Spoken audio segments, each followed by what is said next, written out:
Hi, Kevin. Thanks for having us again in your sacred space. We're going to be sharing some information that Kevin researched. He came across it during childbirth. So it's amazing. And thank you. Thank you. Happy to be here. Approximately 3 months ago, almost four, my daughter was born, Jasmine Violet, and we were going through a natural birthing center where they don't really have any medical intervention whatsoever.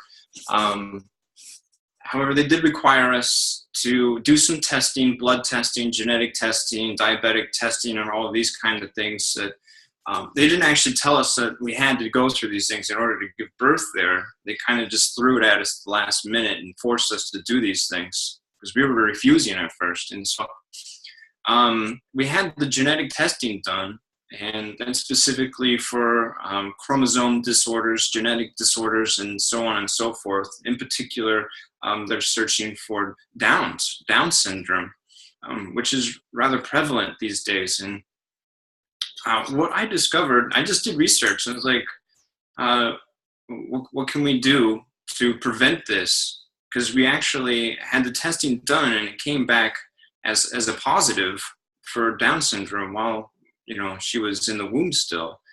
And there was quite a bit of research saying that there are a lot of false positives involved in these tests, and so it wasn't 100% certain that she had the Down syndrome, but they're like, most likely she does. And then they wanted to do more testing and so on and so forth. And so in the meantime, before we had the other tests done, I was doing research about Down syndrome. And what I discovered is that it's the mother's physiology is not able to metabolize the B vitamins properly, vitamin B9 in particular, folic acid. And so the reason why the mother's physiology is not able to metabolize that is because the full range of the B vitamins is not present. There's not enough there. The mother is deficient in the range of the B vitamins. And so the body's not able to metabolize this. And this is what's causing the chromosomal disorder, is because vitamin B9, folic acid, is very important for brain function and for just properly organizing the DNA. And so what I did with my wife is I just gave her a full range of organic, pure vitamin Bs. There's supplementation through just lots of juicing of fruits and vegetables. And then after that, we had some tests done and the sonogram. We had the sonogram done, and 100% negative for Downs. So it went from most likely 100% positive to 100% negative. And I actually found a documentary online talking about this specific thing and how people are actually able to, after the child is born, reverse the majority of all of the Down syndrome qualities. And so the Down syndrome child can actually become more functionable, acting more normally. And that was quite amazing. I was astonished at this research and how the medical system is not even addressing these things. There's a documentary about this. And then What's the name of the documentary? I don't know the name of the documentary, but I'll find it and I'll send you the link. Okay, great. Thank you. And so